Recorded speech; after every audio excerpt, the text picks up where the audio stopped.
Hey guys, this is Himanshu Kewat और लेकर आ चुका हूं आपके लिए एक और ज़बरदस्त गवर्नमेंट जॉब अपडेट जो कि हमारा इस बार निकल के आ रहा है यूपीएससी सीडीएस रिक्वायरमेंट 2023 की तरफ से।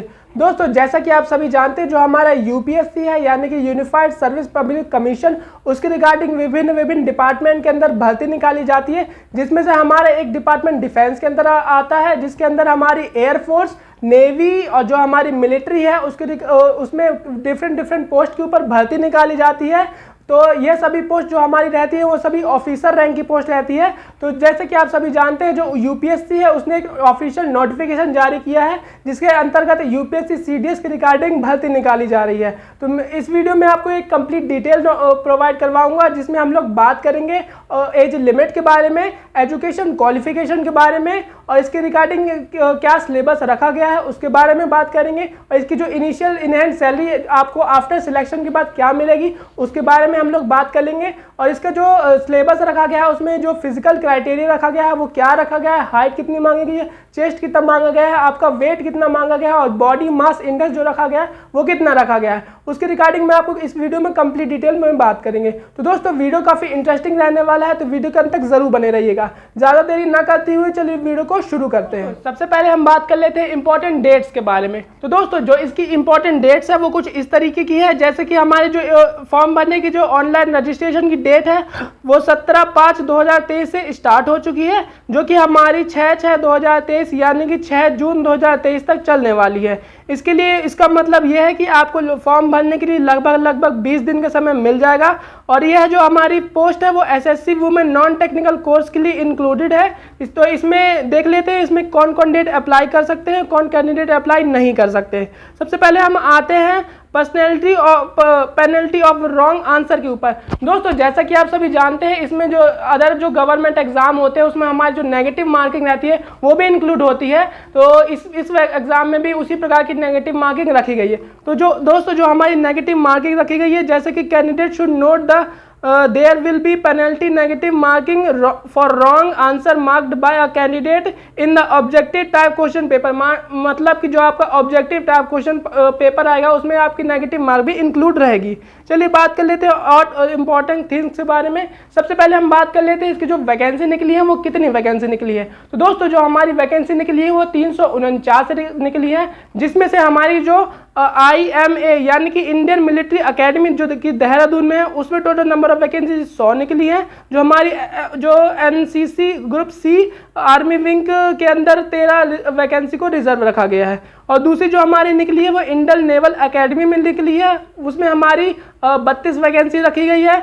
और तीसरी जो हमारी निकली है वो इंडियन एयर फोर्स के अंदर निकली है, उसके अंदर भी आपकी 32 वैकेंसी रखी गई है। और जो चौथी हमारी निकल के आ रही है वो ऑफिसर ट्रेनिंग एकेडमी यानी कि OTA चेन्नई के अंदर निकली है, जिसमें हमारी 169 वैकेंसी निकली है। और फिफ्थ जो हमारी डिवाइडेशन आता है वो ऑफिसर ट्रेनिंग एकेडमी यानी कि चेन्नई के अंदर आता है, उसमें हमारी टोटल नंबर ऑफ वैकेंसी 16 निकली है। तो ओवरऑल अगर वैकेंसीज के बारे में बात करें तो आपकी जो वैकेंसीज निकली है वो 349 निकली है। दोस्तों, ये काफ़ी अच्छी वैकेंसी है। जैसे कि आप सभी जानते हैं, जो यूपीएससी में भर्ती होती है जो पूरी ऑफिसर रैंक की पोस्ट होती है, तो इसमें बहुत अच्छे वेतन आपको मिलते हैं और आपको एक रेपुटेटेड जॉब होती है जो कि अदर गवर्नमेंट वैकेंसीज के कंपेयर में काफ़ी अच्छी होती है। चलिए बात कर लेते हैं और इम्पॉर्टेंट थिंग्स के बारे में। हम लोग और आगे चलते हैं तो इसके सबसे पहले हम बात कर लेते हैं सेंटर ऑफ एग्जामिनेशन के बारे में। तो दोस्तों, जो सेंटर ऑफ एग्जामिनेशन रखे गए वो कुछ इस प्रकार रखे गए हैं। जैसे कि आप सभी जानते हैं, जो यूपीएससी होता है वो आपकी स्टेट की कैपिटल के अंदर ही एग्जाम को कंडक्ट करवाता है। जैसे कि आप मध्य प्रदेश से बिलोंग करते हैं तो आपको भोपाल सेंटर दिया जाएगा, चेन्नई से मतलब तमिलनाडु से बिलोंग करते हैं तो आपको चेन्नई दिया जाएगा। इसी प्रकार जितने भी स्टेट की कैपिटल रहती है मैक्सिमम आपका सेंटर वहीं जाता है। तो फ्रेंड्स, फाइनली बात कर लेते हैं एज लिमिट और कंडीशन ऑफ एलिजिबिलिटी के बारे में। देखिए फ्रेंड्स, जो हमारी एज लिमिट रखी गई है वो हमारी मिनिमम एज लिमिट रखी गई है। जैसे कि आप सभी जानते हैं, आपका जो जन्म होना चाहिए, जो हमारी इंडियन मिलिट्री एकेडमी यानी कि IMA में जो एज लिमिट मांगी गई है वो कुछ इस तरीके की रखी गई है। जैसे कि आपको अनमैरिड मेल कैंडिडेट होना चाहिए और आपकी जो एज काउंट होगी वो 2 जुलाई 2 जुलाई 2000 से जो आपकी 1 जुलाई 2005 तक रहने वाली है। यानी कि आपको अगर आपका जन्म 2000 के बाद और सन 2005 के पहले हुआ है तो आप IMA यानी इंडियन मिलिट्री एकेडमी के लिए फॉर्म भर सकते हैं। दूसरी बात कर लेते हैं इंडियन नेवल एकेडमी के बारे में। इसके लिए भी जो एज लिमिट रखी गई है वो सेम रखी गई है। यानी कि आपका जन्म अगर सन 2000 से 2005 के बीच हुआ है तो आप इस फॉर्म को भर सकते हैं। और इसी प्रकार जो इंडियन एयरफोर्स की जो हमारी रखी गई है एज लिमिट वो भी इसी प्रकार रखी गई है। जैसे कि अगर बात कर लेते हैं ओवरऑल एज लिमिट के बारे में तो आपको जो मिनिमम एज रखी गई है वो 20 साल और मैक्सिमम एज 24 ईयर्स रखी गई है। जान लेते हैं इसमें कितनी फॉर्म फीस रखी गई है और कौन कौन कैंडिडेट इसके लिए अप्लाई कर सकते हैं। तो दोस्तों जो इसके लिए फॉर्म फीस रखी गई है वो कुछ इस प्रकार रखी गई है। जैसे कि इसमें आपको 200 रुपये फॉर्म फीस चार्ज की जाएगी और आप SC ST या फीमेल कैंडिडेट हैं तो आप इसके लिए 200 रुपये फॉर्म फीस आपकी चार्ज की जाएगी। और फॉर्म फीस के लिए पे करने के लिए आपको वीज़ा, मास्टर कार्ड, रुपए क्रेडिट या डेबिट कार्ड या फिर UPI के इंटरफेस आपको देखने के लिए मिल जाते हैं। तो दोस्तों जो एजुकेशन क्वालिफिकेशन रखा गया है वह हमारा रखा गया है, जैसे आप IMA यानी इंडियन मिलिट्री एकेडमी के लिए अप्लाई करते हैं तो आपके पास बैचलर डिग्री होनी चाहिए किसी भी यूनिवर्सिटी के या फिर इसके इक्विवेलेंट कोई भी आपके पास डिग्री होनी चाहिए। और यदि हम INA इंडियन नेवल एकेडमी के बारे में बात करें तो आपके पास डिग्री होनी चाहिए इंजीनियरिंग की या फिर किसी यूनिवर्सिटी या फिर किसी इंस्टीट्यूट से। और थर्ड अगर हम बात कर ले इंडियन एयरफोर्स के बारे में तो आपके पास डिग्री होनी चाहिए रिकॉग्नाइज यूनिवर्सिटी से विद आपके पास होना चाहिए फिजिक्स एंड मैथमेटिक्स एट 10+2 और बैचलर ऑफ इंजीनियरिंग। यानी कि आप बात कर ली जाए एयरफोर्स की क्वालिफिकेशन के बारे में तो इसके लिए आपको 10+2 होने चाहिए या फिर आपके पास होना चाहिए बैचलर ऑफ इंजीनियरिंग में डिग्री होनी चाहिए या फिर आपके पास किसी भी यूनिवर्सिटी से ग्रेजुएशन की डिग्री है तो आप इस फॉर्म के लिए इजीली अप्लाई कर सकते हैं, आपको किसी प्रकार की दिक्कत नहीं आएगी।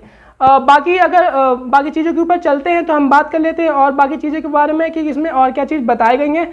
देखिए फ्रेंड्स इसका जो फिजिकल क्राइटेरिया रखा गया है वो थोड़ा सा कह सकते हैं थोड़ा सा क्रिटिकल रखा गया है। जैसे कि इसमें जो हाइट मांगी गई है वो डिफरेंट मांगी गई है, डिफरेंट जैसे कि हमारा नेवी हो गया, इंडियन आर्मी हो गया और इंडियन एयरफोर्स हो गया तो इसमें डिफरेंट जो हमारी नेवी, इंडियन आर्मी और एयरफोर्स हो गया उसमें अलग अलग हाइट, चेस्ट और वेट यानी कि बॉडी मास मांगा गया है। तो इसमें जो हमारी मिनिमम अगर ओवरऑल बात कर ले तो जो मिनिमम हाइट जो मांगी गई है वो हमारी 160 के लगभग मांगी गई है और जो हमारा मिनिमम वेट होना चाहिए आपका आर्मी के लिए वो 50 kg होना चाहिए। तो आप इस फॉर्म को इजीली अप्लाई कर। तो फ्रेंड जैसे कि आप पे scale of army officer and equivalent rank in air force and navy, air force, navy और आर्मी के लिए आपको इक्वलेंट रैंक देखने को मिलती है। यानी कि आप अगर आर्मी में या फिर एयरफोर्स या फिर नेवी में एंट्री लेते हैं तो आपको जो लेफ्टिनेंट की जो पोस्ट रहेगी उसके लिए लेवल 10 की पोस्ट रहने वाली है और उसके रिगार्डिंग आपकी जो सैलरी बनेगी वो लेवल 10 के रिगार्डिंग 56,100 से लेकर जो आपकी बढ़ते 1,77,500 तक जाने वाली है। और याद रखिए इसमें आपको डिफरेंट अलाउंसेस ऐड होंगे जिसमें आपको जो इनिशियल ईयर सैलरी बनेगी वो करीबन 80 से 90 हज़ार रुपये स्वाभाविक रूप से बन जाएगी। जैसे कि आप देख सकते हैं कैप्टन, मेजर, लेफ्टिनेंट और कर्नल, ब्रिगेडियर, मेजर, जनरल और लेफ्टिनेंट जनरल की जो सैलरी दे रखी है वो बहुत ही ज़्यादा दे रखी है। जैसे कि आप मान लीजिए प्रमोशन करते करते आप लेफ्टिनेंट जनरल पहुंच जाते हैं या फिर आप वैकेंसी के थ्रू लेफ्टिनेंट जनरल की रैंक पर पहुंच जाते हैं तो आपको जो लेवल 15 की रिगार्डिंग आपको सैलरी दी जाएगी जो कि आप देख सकते हैं 1,82,000 और से लेकर 2,24,000 तक जाती है। और इसमें जो 1,82,000 है उसमें आपको एक्स्ट्रा अलाउंसेस भी जुड़ते हैं। तो आपकी जो लेफ्टिनेंट की या फिर लेफ्टिनेंट जनरल की जो पोस्ट है उसमें आपको जो सैलरी मिलती है वो 2.5 लाख के लगभग मिल जाती है। इनिशियल सैलरी जो मिलती है वो 2.5 लाख के समथिंग मिल जाती है। तो आपको किसी प्रकार की पैसे को दिक्कत तो कभी नहीं है।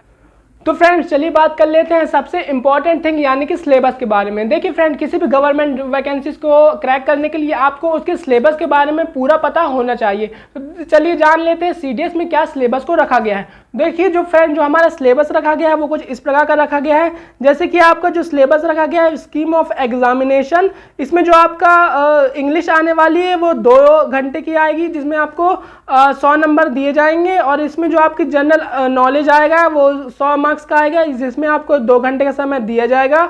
और जो हमारा थर्ड रहने वाला है वो एलिमेंट्री मैथमेटिक्स रहने वाला है, जिसमें आपके 100 मार्क्स आएंगे, जिसके लिए आपको 2 घंटे का समय मिल जाएगा। और यह जो हमारे रहेगा, जो पूरा जो हमारा सिलेबस रखा गया है, जो अभी तक मैंने आपको बताया, वो for admission of Indian military academy, Indian naval academy और इंडियन एयरफोर्स अकेडमी के लिए रहेगा। और जो पार्ट बी होने वाला है फॉर एडमिशन और टू ऑफिसर ट्रेनिंग अकेडमी के अंदर जो होने वाला है, उसमें जो हमारा सब्जेक्ट रहने वाले हैं वो इंग्लिश रहने वाला है, जिसमें आपको 100 मार्क्स मिलेंगे, 2 घंटे का समय मिलेगा। और सेकंड जो रहने वाला है आपको जनरल नॉलेज का रहने वाला है, जिसके अंतर्गत आपको 100 मार्क्स के क्वेश्चन मिलेंगे और उसके लिए आपको समय 2 घंटे का समय दिया जाएगा। और फ्रेंड, जैसे कि आप सभी जानते हैं, जो हमारा जो सिलेबस रहता है यूपीएससी का थोड़ा सा वास्ट सिलेबस रहता है, लेकिन सिलेबस को कवर करना इतना भी मुश्किल नहीं होता। जैसे कि आप सभी जानते हैं, जो स्टैंडर्ड बताया गया है वो कुछ इस प्रकार का बताया गया है, जैसे कि the standard of paper in elementary mathematics will be matriculation level, the standard of paper the other subject will approximately be such as may be expected of graduate of an Indian university. यानी कि आप देख सकते हैं इसमें बताया गया जो आपका मैथमेटिक्स रहेगा वो 10th यानी कि मैट्रिकुलेशन के लेवल का रहेगा, लेकिन इसके अलावा जो सब्जेक्ट रहेंगे वो आपके ग्रेजुएशन लेवल के सब्जेक्ट रहेंगे। तो देखिए, सबसे अच्छी बात इसमें यही रखी गई है। बात कर लेते हैं इसमें, जो देखिए ओवरऑल अगर बात कर लेते हैं तो इसमें आपका इंग्लिश आने वाली, जनरल नॉलेज आने वाला है और एलिमेंट्री मैथमेटिक्स आने वाला है। एलिमेंट्री मैथमेटिक्स के अंदर आपके अरिथमेटिक, अलजेब्रा, ट्रिग्नोमेट्री और ज्योमेट्री, मेंसुरेशन और स्टैटिस्टिक्स बाकी की चीज़ें आने वाली है। तो फ्रेंड्स, आप सिलेबस को अच्छे से कवर करके जाइएगा तो आपका एग्जाम निकलने में, क्रैक होने में किसी प्रकार की दिक्कत नहीं आएगी। तो कर सकते हैं। तो फ्रेंड्स, सबसे पहले हम अगर ओवरऑल बात करें तो ये हमारी काफ़ी अच्छी वैकेंसी है। जैसा कि आप सभी जानते हैं, जो यूपीएससी सीडीएस के थ्रू भर्ती करवाई जाती है, जो पूरी ऑफिसर रैंक के ऊपर भर्ती करवाई जाती है, और इसको जो नंबर ऑफ वैकेंसी वो भी काफ़ी अच्छी रखी गई है। तो आप फॉर्म ज़रूर भर दीजिएगा। और फ्रेंड्स, गवर्नमेंट जॉब की लेटेस्ट गवर्नमेंट जॉब की अपडेट पाने के लिए, रिजल्ट की अपडेट पाने के लिए और एडमिट कार्ड की अपडेट पाने के लिए चैनल को सब्सक्राइब कीजिएगा। चलिए दोस्तों, मिलते हैं नेक्स्ट वीडियो में नेक्स्ट अपडेट में।